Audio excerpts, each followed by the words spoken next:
Sa tindi ng init ng panahon ngayon, hindi mo na masisi ang mga Pinoy kung paano nila maiibsan ang alinsangan. Pwedeng mag-swimming, tumapat sa electric fan o aircon, o di naman kaya ay uminom ng samalamig.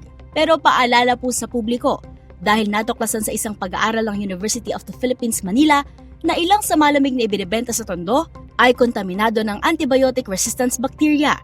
Batay sa pag-aaral na isinagawa mula 2024 hanggang 2025, 9 na stalls ng mga nagtitinda ng samalamig sa Tondo ang nakitaan ng antimicrobial resistant bacteria.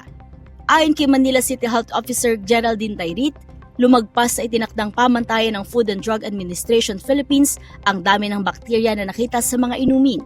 Sinabi ni Dairit na libu-libong mikrobyo ang natagpuan sa mga sample at nakababahala umano ito dahil karaniwang iniinom ang mga naturang palamig lalo na ngayong mainit na panahon. Ipinaliwanag din niya na maaaring hindi na umepekto ang karaniwang antibiotics kapag nagkasakit ang isang taong nahawaan ng naturang bakterya, kaya posibleng mangangailangan ng mas malalakas na gamot.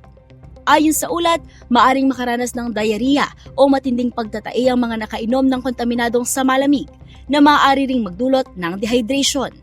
Bukod sa mga inumin, nadiskubre rin ng mga mananaliksik na kontaminado rin ang mga kabay ng ilang vendor. Dahil dito, agad namang naghanda ng hakbang ang Manila Health Department upang tugunan ang problema. Itinuturing nilang high priority public health concern ang resulta ng pag-aaral.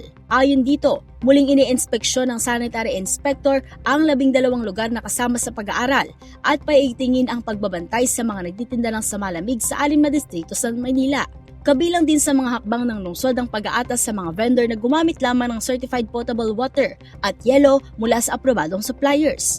Maglulunsad din ang lungsod ng mandatory hygiene training program katuwang ang UP Manila upang maturuan ng mga vendor tungkol sa wastong paghuhugas ng kamay, tamang food handling at paglilinis ng mga lalagyan ng inumin.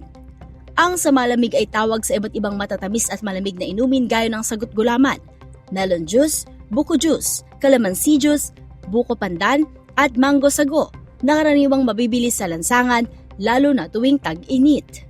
Para sa DZRH TV, ito si Mili Borja, una sa Pilipinas, una sa Pilipino.